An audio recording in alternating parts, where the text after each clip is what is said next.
Streets Committee meeting, called to order 3:31. As always, Mr. Renz.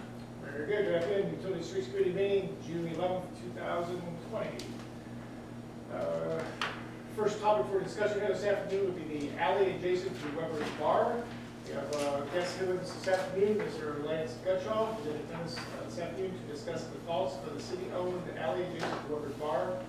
This alley is between Weber's Bar and the Adams, Albert, and Curry Insurance Agency. The physical addresses is 49 West Main Street and 51 West Main Street. City equipment does exist on this property. There's lamp posts, bicycle rack, and a cigarette depository. Pictures of the alley are on the next slide. And there we're into discussion. Here's a Weber's Bar, then Adams, Albert, and Curry. The alley goes in between there. There's a little bit of a close-up picture. You can kind of see the cigarette depository, the bicycle rack, and the lamp post is kind of in the back of the picture here. So with that, Mr. Lance Gutschall, open. What's that? Do you have any discussion for this alley? Yeah, I mean, I would just like to state what the reasons why I think that it would be an asset to the city if I was able to lease the property from you guys, that you could still do things that you had to, but I think it also would help to bring people to the town, that you can kind of go between the vault and Parrot Head and Legends and my place, and outdoor seating is something that is really a key to people at this moment. So I would be willing to take care of the alley. Even one part you didn't have listed is the trash can in the back. I would take care of that as well. So I would take care of the rest of the alley at the back. That is by Poland or Shepherd as well. I mean, I leaf blowed it today. I do kind of take care of it now, but I'm at the point where why am I using gas and stuff like that for something that I'm not making any financial gain off of? So what would be your intended purpose then for the alley? If you could just kind of walk us through that. Purpose would be that way then I could have the state rezone it, and then I would be Go up there and go. up there. If I could get it rezoned by the state, then I would be able to sell alcoholic beverages out there, which a lot of people, when they go out to eat, they like to do that. So it's really hard for me to utilize much of it at the moment, just due to that fact. This is just a little bit of what I've done. I will make it nicer. I mean, I've got pictures on my computer of what I've done for the lighting at night is well lit. I know that the state will want me to put gates at each end, so I would be willing to do that. I'm willing to do what it needs to take to make it to look nice, be very respectful to the city. I've already got some flowers out there. I would like to run, just even hanging flower pots down my side of my building, something like that. So that would look nice, and I think make the city more attractive. So obviously we can't rezone that which is city property. Correct. So leasing, if we're needing to rezone for purposes what we need, leasing isn't an option. So how would we go about making this work? Maybe Jessica has some input. I think she's looked into this a little bit. Yeah, so I guess I came to support Lance's, request here, but we did look into it. The city of Ashland has a similar property that is adjacent to the Uniontown Brewing Company, and they have entered into a lease agreement, which I did send to Councilman McLaughlin, that they do lease it to Uniontown. They are able to serve on that property. So I had the law director from the city of Ashland send me that lease agreement, and I can send it to all of you, so you can take a look at it as an option, if that's the route you want to go. I would recommend sending it to Mr. Reister as well. And he's seen it. Yeah, okay. So my understanding then is if we do this lease agreement, then we wouldn't need to rezone, or we would still need to rezone? I think when he's talking zoning, he's talking his zone for his For my liquor alcohol license. agreement. It's not a rezone for zoning. Okay, Yeah. okay, gotcha. That would just be, I'd have to have the state come in and rezone for my liquor license that I'm allowed to Basically serve out increase there. your premise. Yes. right? Yep. Similar to what we have at Parrot Head, similar to Vaults. Correct. Yes. Gotcha, all right, so I was stuck on the rezoning, Okay. so that's, my bad, sorry about that, so, all right. Some of the other hurdles that would need to be addressed when we've been working with Lance for this, and Jessica and I for a while.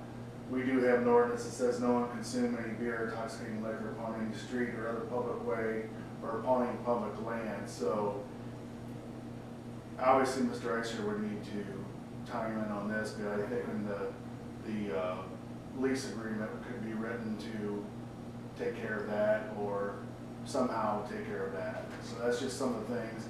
Also with talking to Mr. Ister is, we would need to make sure his insurance company would hold us harmless and handle any of the, if there's something were to happen. And I've already put that into place, and I already have insured the alley under mine. And also in research, and I think Jessica has a copy of this, city council back in 1983, Sounds about right.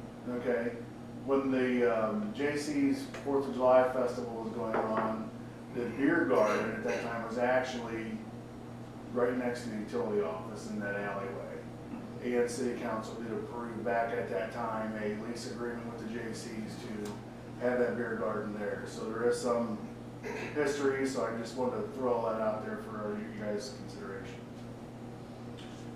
Is there any concern with the alley, with the adjacent business owner?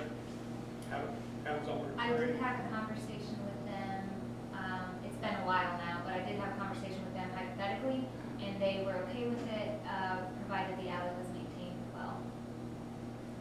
And then, of course, could be a stipulation of lease agreement, it's pretty easy Yeah. to stipulate that, this is a lease agreement as long as it's being well maintained. Mr. McLaughlin, your thoughts? No, that's fine. I think we're covering all the bases and proceeding. It's a good idea. I'd like to support him on this. Concerns for trash, you'd also be responsible for the removal of trash.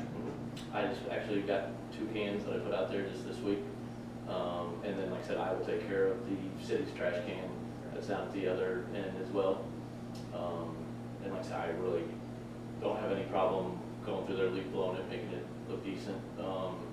And one other thing, just for the improvement of downtown, I really think this can increase my total business 30% for the year, even though it's only 6 months out of the year I use it. I do own another storefront. I know we don't want empty storefronts. If I can get more income in, sooner than I can get the Hancock building, that would be part of Weber's as well. That's one less storefront. I also have every intention on making the apartments upstairs. I mean, I live in one of them myself. I've already put 11 windows into it. I am here to support this city and make this a better downtown. And I mean, eventually I will make both of my apartments into one apartment. It's my plan.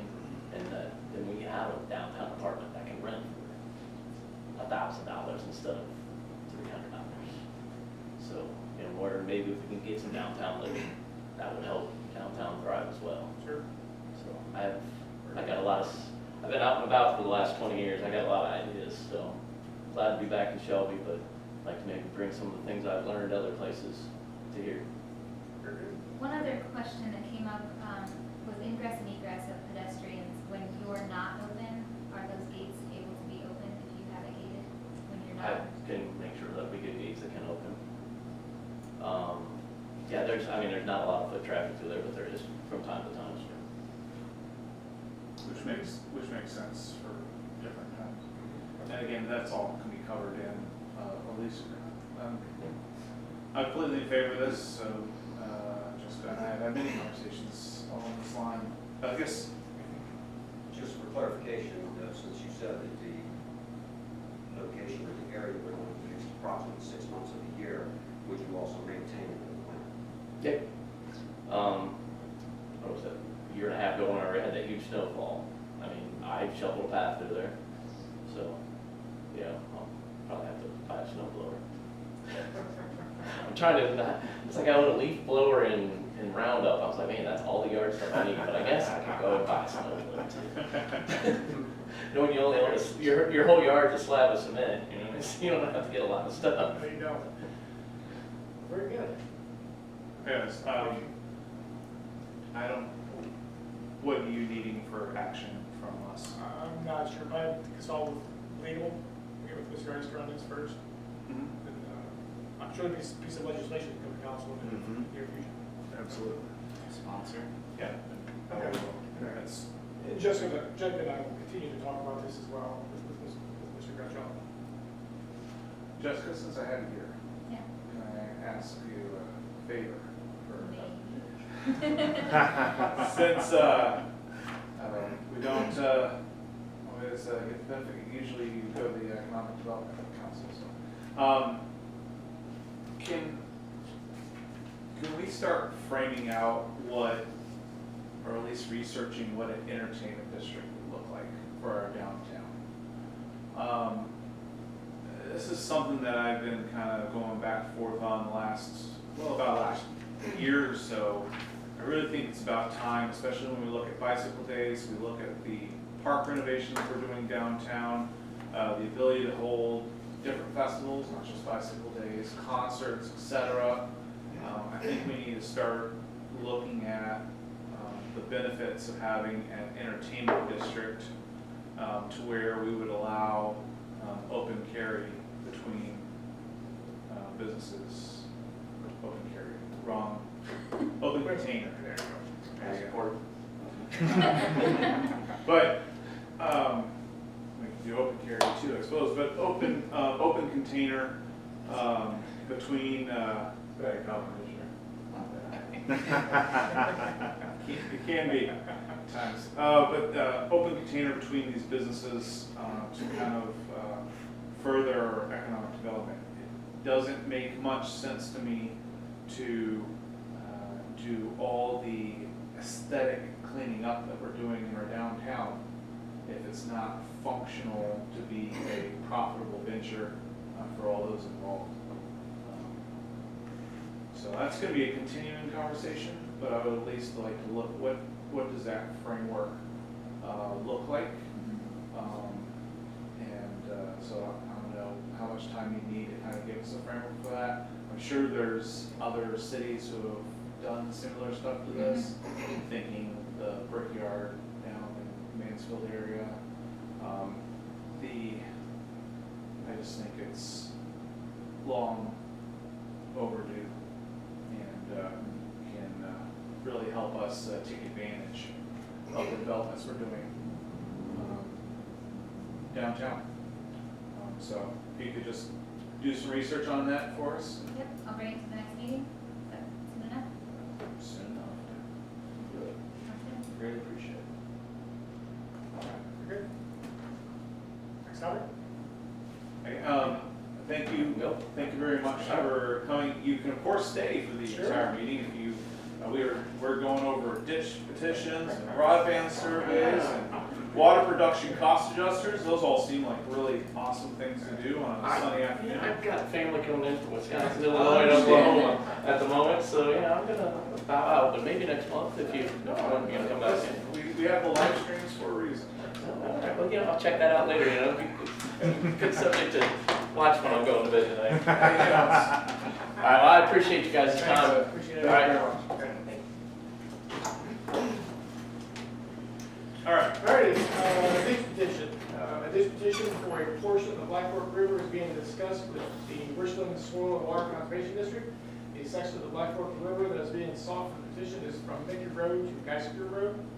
On Thursday, May 21st, on behalf of Mayor Shea, Councilman at Large, Steve McLaughlin, and myself attended a Richland Soil and Water Conservation District meeting to discuss the city's interest in filing a petition that would help the ongoing maintenance of the Black Fork River between a designated location.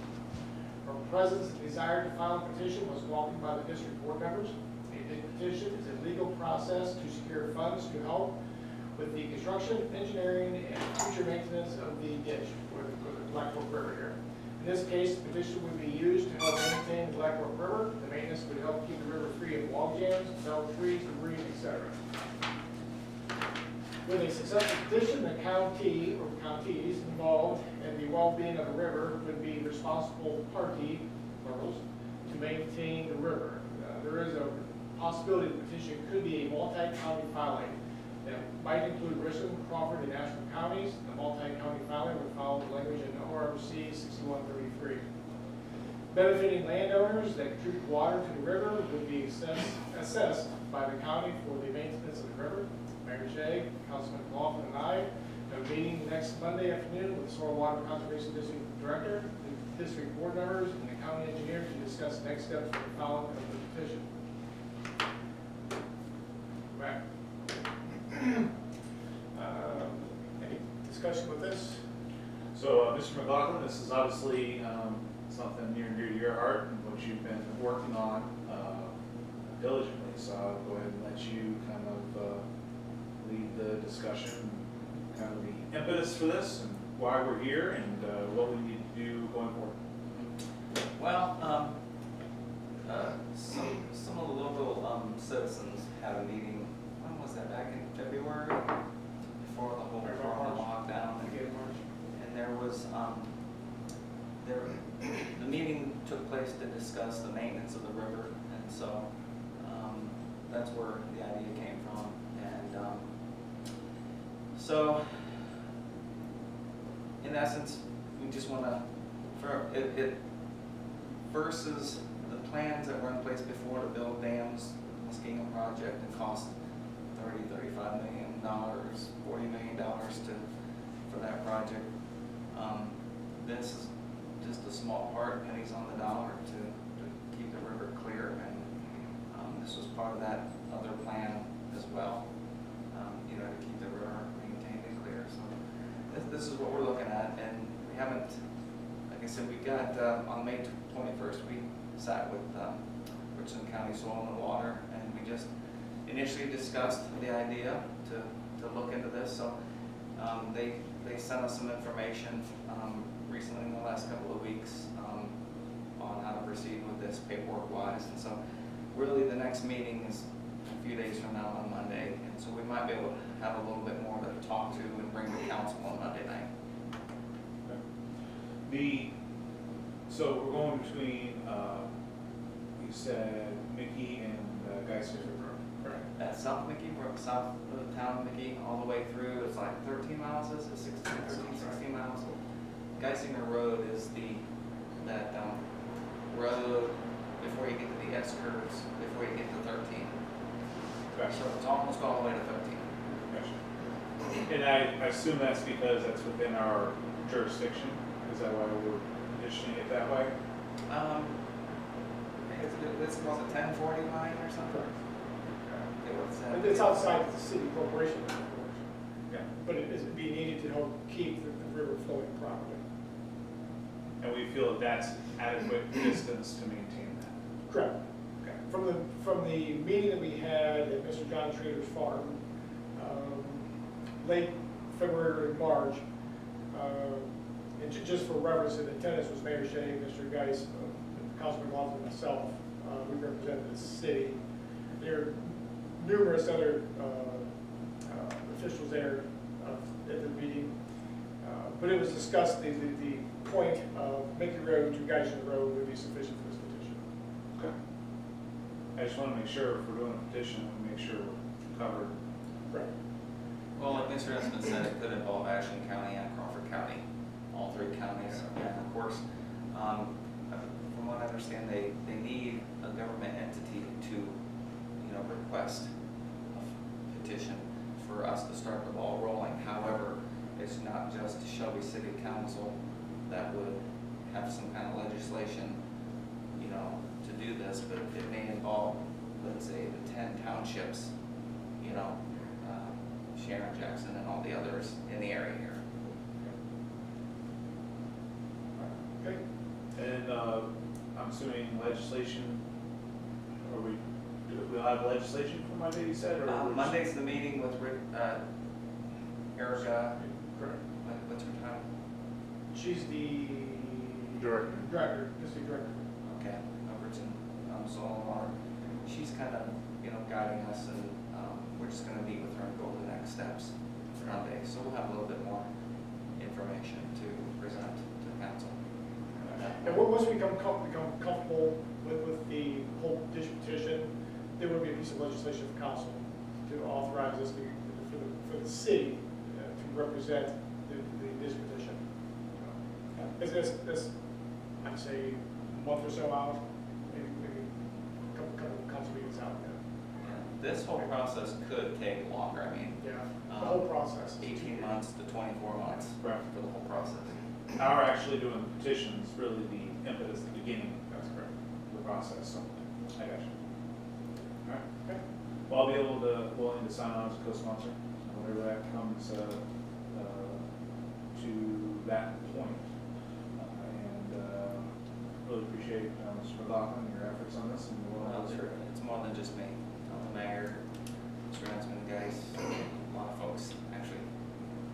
but as far as council, spearheaded it from us, and appreciate that. All right. Okay, very good. Anything else, Rick? Okay, the broadband survey. The broadband feasibility study has begun. The study is being conducted to determine if there is an interest in the city community for a municipal-owned high-speed internet service. An internet service that would provide city residents with internet via fiber to the end user with symmetrical speeds up to and including the gigabyte. The city has contracted Vantage Point Solutions to conduct the feasibility study. The survey's schedule is as follows. June 11th to the 19th is the stakeholder survey. The stakeholder follow-up meeting for a call-in is scheduled for Monday, June 22nd and Tuesday, June 23rd. As Jessica is here, she is the one, Jessica Gervitz is the one that's going to be sending out the stakeholder survey to all of those who would be involved in that survey. So I think you sent that out It's going after that Wednesday, so we should start to get surveys in. So then the week of June 22nd, we'll be If I scheduling. can interrupt you. Yes, sir. Who's on that list? I assume it's the downtown business as well, or? Yeah, it's a mix. So there's several business owners, some community stakeholders. It's kind of a mix of key community partners. Are all the members of council on that list? They can be. If we could Sure. make sure that. Okay. Yep, there's some there. Okay. So then the week of June 22nd, we'll be scheduling a strategic planning workshop for city officials. This will be about an hour and a half long video called Zoom meeting on that week sometime. Councilman Martin, if you'd like to be included in that, I can send it to everybody. So then the week of June 22nd, also we're going to be launching the residential survey.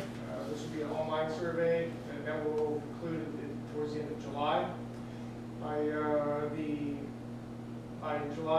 August 15th, the complete business plan will be in place, and last week of August, the final presentation will be presented to the city. All right, one more question. On the residential survey, you mentioned it's an online survey.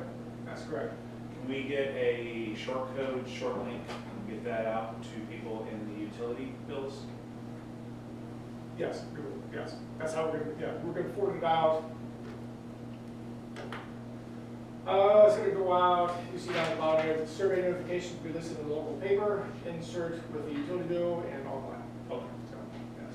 gotcha. So they'll have to go online, but if we could just ensure that the link that we put in the paper notification isn't this long Sure. link, like we can just go to Bitly or whatever, pay the $10, come up with an actual short link to where they can just, type that in real quick, and so it would look like, ShelbyOnlineSurvey.com or something that they can just type in versus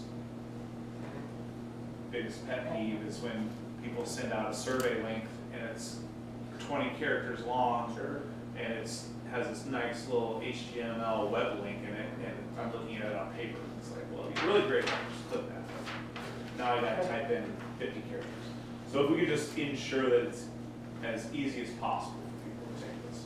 And then we have plans to put that on our homepage as well. We do. It'll be on the page. Yeah. Have you visited the new website? Have you seen it in the web? Very nice. We just, I just wanna make sure that we have all our bases covered there.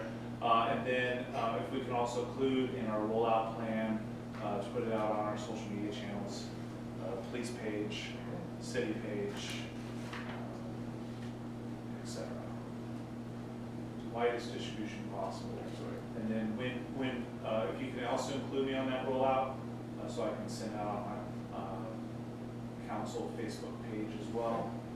And then also make sure all the council members are included in communication, they all have in social media that they can push that out on too. We just want the largest amount of participation possible, so the easiest we can make this on people to find it, see it, click it, get it done. The more accurate our results are. So, Okay. sorry to be a hard case on that, but Okay, I understand. you get one shot to get this right, so. All right. Good, moving on, next item. All right, electric utility disconnects. At the recommendation of the Public Utilities Commission of Ohio, utility companies across Ohio temporarily suspended utility disconnects for non-payment due to the economic downturn, stay-at-home orders, and health concerns. Shelby Utilities filed the PCUO recommendation for suspending disconnects. Though the utility disconnects were suspended, utility customers are still obligated to pay for their consumed utilities, electric, waters, and sewer here with the city of Shelby. As the community emerges from the COVID-19 stay-at-home order and businesses are reopening and residents are getting back to work, the administration is looking to reinstate disconnects for non-payment. The administration and council are very sensitive to the ongoing COVID-19 financial circumstances within our community. The reinstatement of electric disconnects is being discussed by the administration. We currently have 285 customers that are past due on their utilities for a total dollar amount of $79,573.26. That was as of today. With financial responsibility, we need to make sure that the delinquent accounts are kept current to keep the electric, water, and sewer enterprise funds in a sound financial state for the community. The administration is considering to reinstate the utility disconnects June 23rd or July 8th. And member communities have been discussing and entertaining the reinstatement of disconnects over the last couple of weeks. Some members have already implemented their time schedule to reinstate their electric disconnects starting June 23rd, some around July 1st. And per an article in the Richland Source, Fireland Electric Co-op is scheduled to resume disconnects July 13th. We ask that any and all Shelby utility customers that have fallen on financial hardship to please call the utilities office for guidance and possible available charitable funds to help assist with their utility bill. Please note, the water utility will not be shut off for delinquency at this time. We will address water shutoffs upon the state of emergency being lifted by the governor of Ohio. Any discussion or thoughts? Okay, so there were two possible dates. We're looking at June 23rd or July 8th. That's correct. Can you kind of go through the reasoning between those two dates, pros and cons, and when we'll make a final decision on which of those dates we're going to propose? June 23rd is the preferred date. Anytime after that, there's vacations in the office, but would postpone it to July 8th. If we get into July 8th, we don't want to do that 4th of July time frame, so we actually push it back a short time after that. So whether it's June 23rd or July 8th, it's both the same in the office. We just know that, as time goes on, that dollar amount is going to continue to grow. It's going to be a little bit harder for financial assistance to be able to cover a lot of some of the utility costs that are associated with these bills. So if we get it in now, there's good chances there's going to be charitable funds that's going to be able to help assist bring this cost down. Yeah. So June 23rd is the preferred, That's the preferred. and then what's our communication rollout plan on that then to people, let them know? There's actually been quite a few phone calls coming in to the office already with those who are past due, asking about it. So it's usually just a phone call. We've been sending out past due notices all along. We have not stopped that action. And so basically, if they have not paid, they're still delinquent by June 23rd, and we'll start the process of shops. Correct. And there's no real action on council for that, right? That's just Just an administrative decision. so. It's going to make the committee and council aware of what the administration is looking to do. I appreciate that. Mr. McLaughlin, any thoughts? I'm okay with whatever the administration decides on that, just probably need to make that final decision before, can we have the final decision before Monday? Yes, Council okay. meeting? Yes. All right, if we just let me know, send me a text, and I'll include that in our report to make sure that everyone's aware, and then individual council members can do their own communication to their constituents. Great. And Mayor Shea and I will discuss this further. We've been in conversation about this. We'll make a final decision here by Monday council meeting. Very good. Okay, water production cost adjuster. The water production cost adjuster, or the PCA, as we call it, the cost adjuster is used to collect revenue to recover the costs for certain operational expenses at the water treatment plant. This will be for the chemicals, sludge removal, electric, lab supplies, and testing. In review of the PCA collection process, it was noted that the PCA charge is omitted from the first tier of the water rate schedule. Approximately 1,200 water customers every month are not charged the PCA. These customers only use the minimum consumption, so if you're in the schedule of the residential or commercial, this is up to 200 cubic feet of water usage. If you fall under the industrial schedule, this is up to 500 cubic feet. All customers, approximately 4,200, do not pay towards the PCA in the first tier of their respective billing schedule. So 1,200 don't pay at all, depending on if you only use up to the minimum. All customers, all 4,200, don't pay until they hit the second tier of the schedule. Okay. So here's a review of the customers not contributing to the PCA. This is 12 months in 2019. Water class, you'll see it as listed as C, it's commercial, I, industrial, R, residential, RC, residential country. You see the customers not contributing on the right side there. Come on down, the average of 1,243 is the average per month in 2019. The lack of collecting a PCA in the first tier of the rate schedule is taking its toll on the recovery of the designated water operational expenses. As of the June 6th financials, the water fund balance was $125,995. A reduction in the fund balance was anticipated due to the recent sludge removal cost of $47,400. The PCA is supposed to recover the sludge expense, but the current PCA schedule design will keep the fund from recovering the true operational expenses due to the lack of collection in the first tier of the PCA. The fund will flow back up to the the fund will flow back in the next couple of weeks, as most collections are coming in during the first half of the month, but it's projected to be short of from the beginning of the year cash reserve. Water cash reserve beginning of the year balance is in 2020. We started the year at $197,537.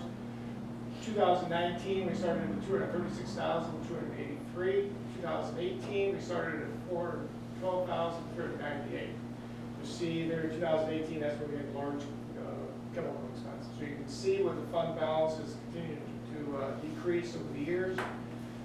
And it has finance and myself discussing this quite frequently. We've got a close watch on this fund balance. The cash reserve bar, we're looking at at least be able to control a 2-month worth of expenses in the cash reserve. So the cash reserve would be approximately $300,000 that we'd like to see in the fund. This is based on the water fund. The annual expenditures of approximately $1.8 million. Of course, it varies from year to year. So we had a conversation with Mr. Crown and discovered this morning. We're comfortable seeing that reserve of about $300,000. Again, that gives us 2 months reserve, to be able to have in that fund for emergency purposes and to be able to control the cost of all expenses. So we're short of that right now, and you can see the fund is down as of the 6th, was down to $126,000. Now we're going to be recovering that over the next couple of weeks as we bring in the utility elections. I do not anticipate being up as high as at 197 now, since we did have a large expense of $47,400.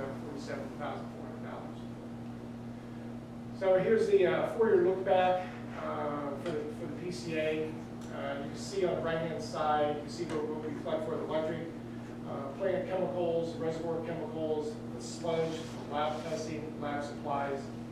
You come down below that, you see the bold where it says maintenance and manufacturing maintenance expenses, or if you want to kind of put that as these are the PCA expenses. You can kind of go through 2019 all the way back to 2016, some of our expenses. You can see that they increased since 2016, of course. A lot of that has to do with chemicals. It's taken a lot more money to treat the reservoirs and the operation of the plant. So below that, you can see the shortfall from the expenses that we have to the collection that we have underneath that.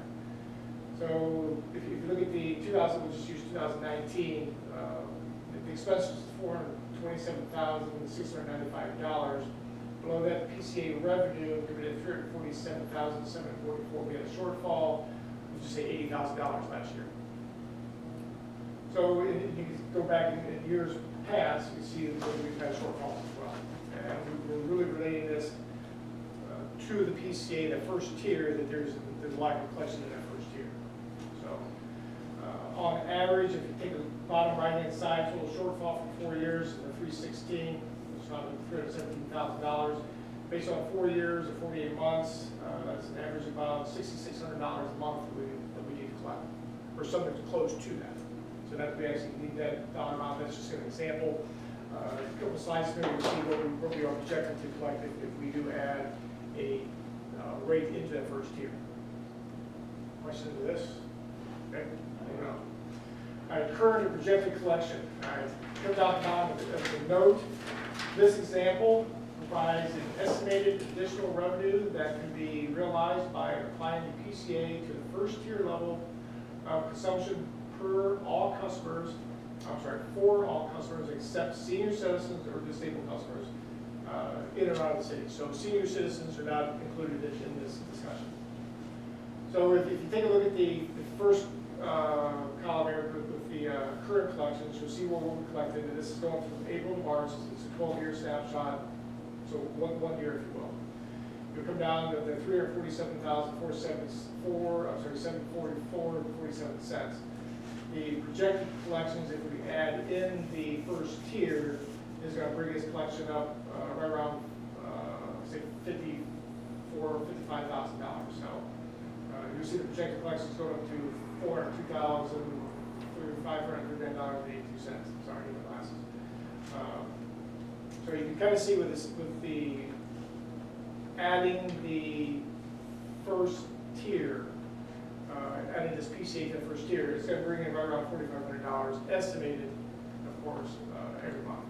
So, and this is a start. This is helping kind of get this water fund back up to a range where we need it to be.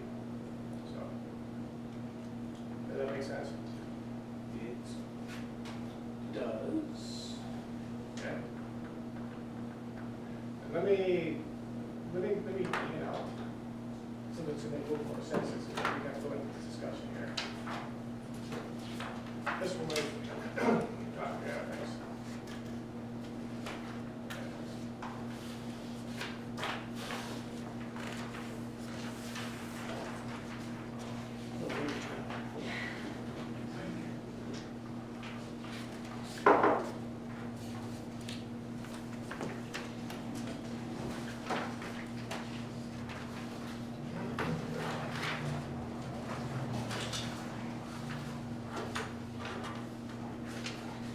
There's two of them, guys. Yeah, two. There's two of them. There's a current and there's a projected. There's the two. You see on the top, it's highlighted current and one's projected. The change example is the projected. That's projected, correct. Sorry.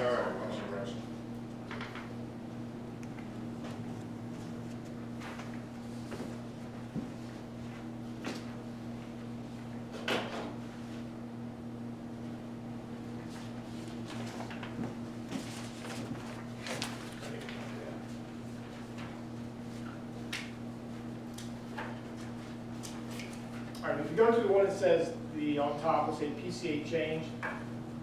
On the very top of this, that was the most recent change that we've had to the PCA. So this is an internal worksheet that we have.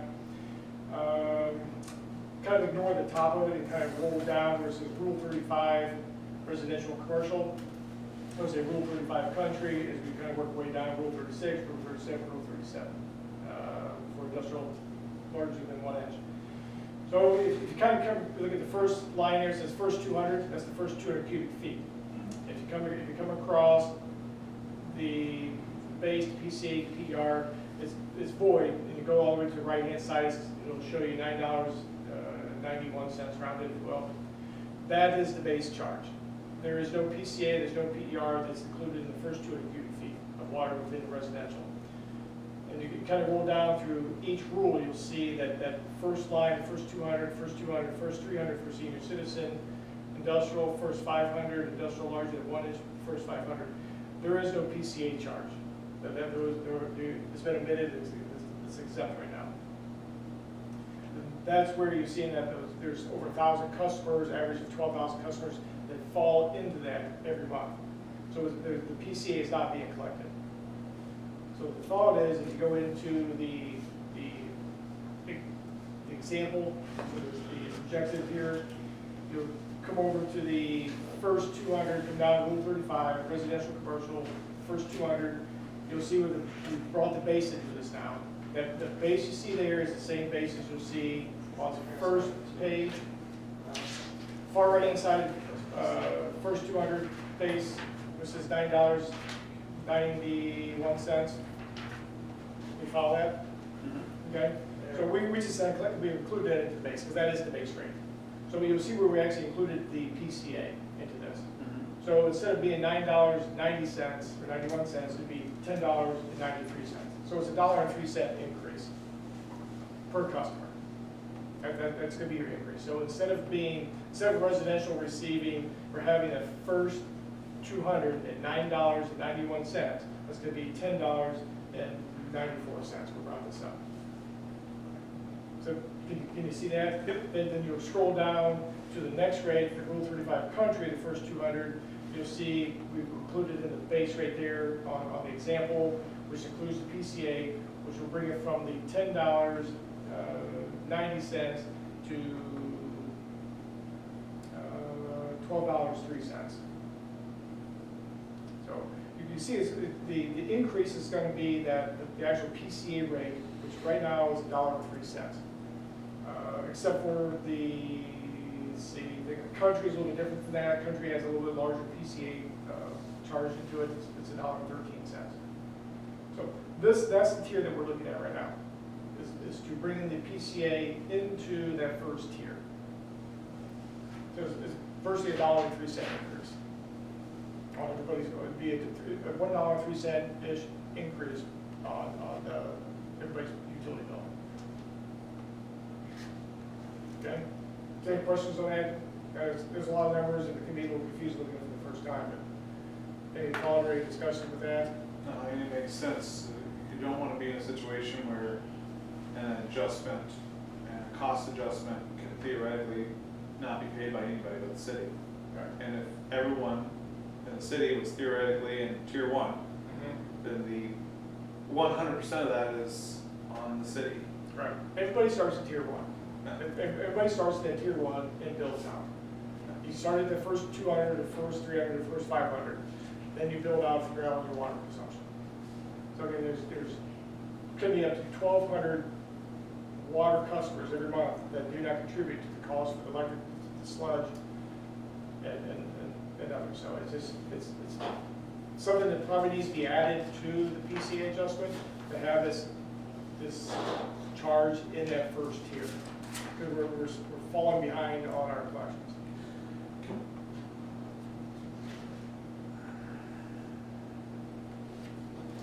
We'll have to toy with some things to kind of work things out. But is there a way to, looking under Rule 36, is there a way to cut the base and include the PCA? To where the overall impact will be negligible. Could, I mean, it's gonna add. The reason I'm saying that is the PCAs recover costs that are very specific and are shared by everybody, right? So chemical costs, sludge costs, electric costs, those are things that should be shared by everyone regardless of what category they're in. Now, I understand why we're not including it under Rule 36. But even if we have to take the base rate and change the base rate, so the overall change is negligible, I just don't like omitting some of it, because then we're not recovering our entire costs. Sure. There's still subsidization that goes on if we don't include that there. So if we're worried about the overall, we can even adjust the base rate, but I want to ensure that we cannot say the reason we're changing this the first year because these costs have to be taken back in whole, and then leave out a whole category of people to actually take those costs back. Sure. We'll do some look into how we can adjust that. I'm sure there's a way. It's gonna increase that PCA quite a bit, I believe, in that particular schedule. If you take a base rate down, we'll do some research on it. I'll let you know. I'll stay in contact with you on that. My goal would be to put the PCA flat across the board, flat across the board, flat across the board. So your thought would be just to take that base and just reduce it by the $1.03? If it makes it work to where we're not wanting to, however, Sure. I don't know, I mean, that'd be the easiest solution, is just take the base rate minus the $1.03, and then the $1.03 back to the PCA. my I come out the same, but yeah, I follow your point that everybody contributes to the PCA. So when the PCA adjusts automatically, like it's going to do, those costs are captured 100% to those funds. It would take it away from the base, it's gonna start removing revenue that's being collected to cover the other cost, the operation of the plant. And again, Wages, And if insurance. that's not feasible, that's fine, but we need to have that PCA apply across the board. Yeah. That PCA isn't for willy-nilly stuff, it's not covering salaries, it's not covering other expenses, it is those flat expenses that need to be shared by everybody within that fund. So, all right, so even if we look at Rule 36, senior citizen, take out the first 300, keep the base the same, but have a reduced PCA, well, I don't know, that's gonna be difficult. That's gonna make it a little bit more difficult. And the calculator is we're gonna have a separate calculator for that. Let me do some more thinking on that before I make It would be, a statement on how to. I mean, we have a different PCA for people in the country, and we understand that it takes more to get things there, et cetera, right? Every other PCA is the same across the board, and I think it should be that way. Okay. Yeah, we might have to have just a starting point for the PCA there, then just let it grow according to the PCA adjustment. Yeah, I mean, personally, I think it's just easy solution is just have the PCA apply across the board regardless of what category you're in, what tier you're in, doesn't matter, your PCA is gonna be the same across the board. Okay. With the exception of country, because there's additional costs associated with that, right? But everyone's receiving the exact same benefits. Correct. And let me put some more thought that I'm sitting there thinking as you're talking about this, but I'm thinking of a way to make that adjustment, and I will be in contact with you on that, regarding the call, to discuss that. But like I said, my druthers just make the PCA for its purpose shouldn't discriminate, period. Shouldn't discriminate, and it doesn't. There's zero discrimination amongst whether you're in industrial tier 3 or you're in residential tier 1. There's zero discrimination in the PCA because it is shared across the board by cubic feet of usage. Right? That's not fair to share. Or, you know, it's not an equal portion for each. You're looking at 200, 300, 500. But it's same across the board.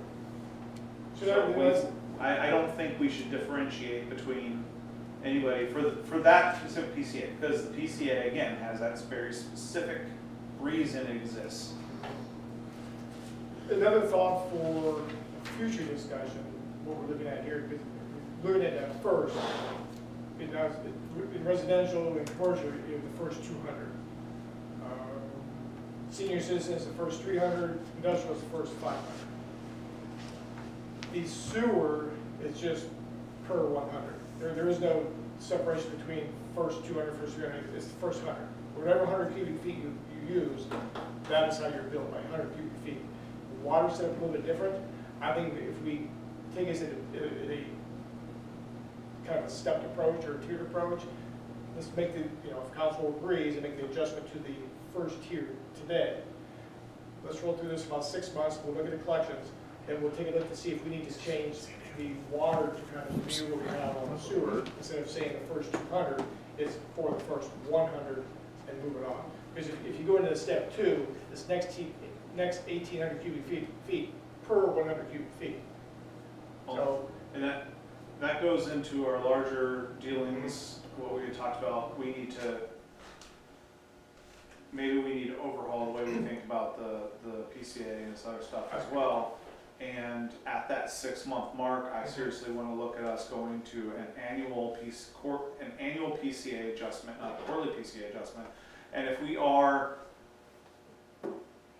actually getting our costs back by applying it equally across the board, no matter who you are in the city, then having an annual PCA adjustment is feasible. Right now, it's not feasible because we don't have the we're already losing significant amounts. We're already, subsidizing significant amounts because of the way it's set up. And then that's why we need to have quarterly adjustments. And again, those quarterly adjustments make it very difficult to do planning from a business perspective and also a familial budget perspective.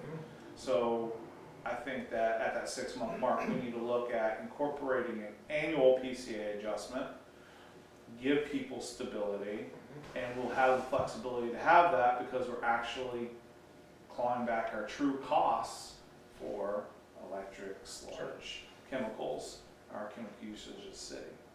I agree. It's going to take a little time, but once this is, if council decides to pass, adding this additional PCA to the first tier, it's going to take several months to get it implemented, then actually have it into the system and go start collecting revenue to see if it's going to make a difference. So towards the end of the year, we're going to see a little bit of a change, see if a positive change it is. And we have some discussion here as well on, next slide, I'm sorry. So let's talk about the annual adjustment.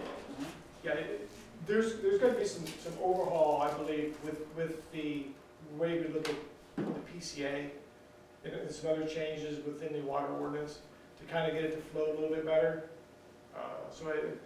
This is a good start. I think this is where we need to start for today and kind of build from there, because I think there's going to be some multiple steps to get the way we bill and the way the ordinance reads to make the adjustments. It's going to take some tiered approach on this. Because, let's look at why do we have a PCA in the first place? Right, we have a PCA in the first place because we have certain costs that fluctuate wildly from year to year, and it's very difficult for us to ascertain that from a rate perspective. Sure. Okay? And because our goal isn't to make bank at the water plant, right? No. Our goal is to basically break even responsibly, in essence. Exactly. Correct? Correct. So the PCA, though, allows us to not have to go through and make it a political process to where we have council involved every single time, because we used the 1 year where we had tons of chemical usage at the reservoirs, right? Very needed, okay? Very costly, right? So you're not having to go to council and say, hey, we need a rate increase to cover these costs. And then 3 months later, let's go ahead and decrease the rates. And so the rates themselves are doing this versus the PCA being automatically able to cover those costs that wildly differentiate. That's the reason it is in existence. But right now, because we're not recovering those costs, we're forcing much higher PCA rates than we would have otherwise, because there's a significant portion that doesn't cover those at all. Correct. Now, the PCA is a great tool to have to be able to recover those costs. I think we just need to modify a little bit better to get it to where it needs to be. And We'll work that way. there are gonna be some people who are like, well, why do we need them across the board? And people need to understand, it's either gonna happen in the PCA category, or it's going to happen in the rate category, right? One or the other. So you're either gonna see it in your, reflected in your PCA, or your base rate. Right. We cannot legally lose money in that enterprise fund. Right. It's against the law. So it's either going to be a PCA adjustment or a rate adjustment. And so us putting it in the PCA allows us to have some more stability for our rates. Correct. And also, the PCA does go both ways. It does. It can go up, it can go down. It can go up, it can go down. And you start making a political football, and then council is always gonna be more hesitant to just decrease rates on a consistent basis, because we're always worried about having to come back around and increase rates, as opposed to a PCA that says, nope, here's the mathematical formula, they drop. Right. And then in a year, when we do the annual review, here's the formula, they need to increase slightly. You start politicizing these decisions, and there's going to be significant lag, and in the long run, that does not benefit our customers. So, Very true. so when I'm talking about applying these across the board, it's not because I'm heartless to one demographic or the other, it's I understand the economics of it, and it's either we're doing rate increases, or make sure it's taking care of the PCA, and those are more responsive in the marketplace than elected members of council or whatever. Yeah, PCA allows for stability. Within a base rate, it does allow that flexibility and stability at the same time, where the PCA does allow that. It gives you the stability with the flexibility to adjust that. And annually is probably where we need to be looking at. I have it here in the slide as well. It'd be an annual with a true-up. So the true-up would give you at the end of the year, whether if we have to make changes to the annual appropriations that's established there in April, beginning of April. If throughout the year we need additional funds, or we didn't use those funds that we budgeted for, the true-up in December would allow us to increase or decrease the PCA adjustment. So I'll show you right what I'm talking about. The PCA adjustment period, quarterly versus annual.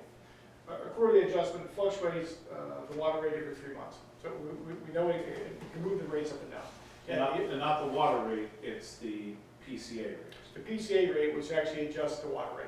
So the overall rate would increase. Gotcha. And then we do get, The water rate is base rate plus PCA. correct, yeah, so when I start talking water rate, I'm bringing everything together. Understand. The base, the PER, the PCA, bring it all together. So, and we do get questions on that quite often when we make that adjustment. There's a lot of customers that see that fluctuation, and the utility clerks will get those questions frequently during those adjustment periods.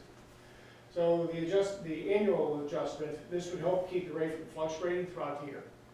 Just you stated, it's easier for business planning and forecasting, and it stabilizes water rates.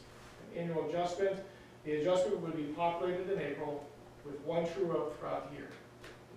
Now, it's April because I'd like to say it'd be in January, but our budget is not approved until March going into April. So that's the reason why we chose We're April. matching it with the appropriations That's cycle, correct. which makes sense. So we populate the PCA based on the approved annual appropriations. Then in December, we do a true-up to the PCA from any amendments to the appropriations that occurred throughout the year. So, and I'm gonna make a note on this, but if we amend the water PCA adjustment period, I highly recommend the sewer PCA adjustment period be amended to the same schedule. We don't wanna have to do water and sewer separately. We wanna make sure they run concurrently and they run together. So yeah, if we decide, going through the next 6 months here at the end of the year, we can kind of look at the PCA, things are looking well, we want to make this change. then we'll have this discussion later on in the year, how we want to continue on with the adjustment. Do we want to make it quarterly, or do we want to do it annually? So I think from the committee and from our standpoint, we do like the annual adjustment. It stabilizes the rates, and so we'll need a true up in there. That way, whether that throughout the year, if we did not use all the money that we were appropriated, we can reduce that cost for that one quarter. It'll come down that one quarter, we get that reduction out of there, so. Now, if we didn't do a true up, then it would just be, the next year, it would be reflected for the entire year, correct? We would still recover all that cost. So let's just say we had $100,000 budget for whatever, for electric. We didn't use all of the $100,000, we only used $90,000 of it. I'm not gonna say you're gonna be over collecting, but you're gonna be collecting for that full $100,000 versus the $90,000 that we used. Correct. So the Right, true up but- would actually do the but- same, it's but- truing it up. But the next year, when we go to appropriations, we'll say, we collected excess $10,000. So that PCA adjustment would factor in that $10,000 that was collected versus what's being forecasted, and then that would lower the PCA rate for that full year. You could do it that way. Because essentially, if you're doing a true up, what you're really in essence doing is you don't have an annual PCA adjustment, you actually have a semi-annual PCA adjustment. You do. So we're moving, Without the true we're up- moving from quarterly to semi-annual, if you have a true up. Without using a true up in there and looking at the next year, forecasting to the next year, it's gonna take a couple extra steps to keep at it and track and following along with that. Doing a true up in December is gonna be, we can actually look at the expense and revenue reports and actually see, at the end of December, we use this much. It's gonna be easier to do the true up versus doing the carryover reduction and trying to do that calculation. That can get lost. That number can get lost in that time period. To me, it'd be easier if we just did it right there in December. I follow you, we can probably have a discussion further on, but I think it'd be easier just to use the true up. And it's common practice with utilities, especially on the electric side. So, Be a heck of a lot better than what we have now. absolutely, absolutely. So, it's kind of where we're at. I think that's all we have for today. I didn't know that. Anything else to discuss? That's our hour-long meeting. Hour and 3 minutes. Anything else, Mr. McLaughlin? Deputy Finance Director Hullop is with us as well, so would you, do you have anything you'd like to add?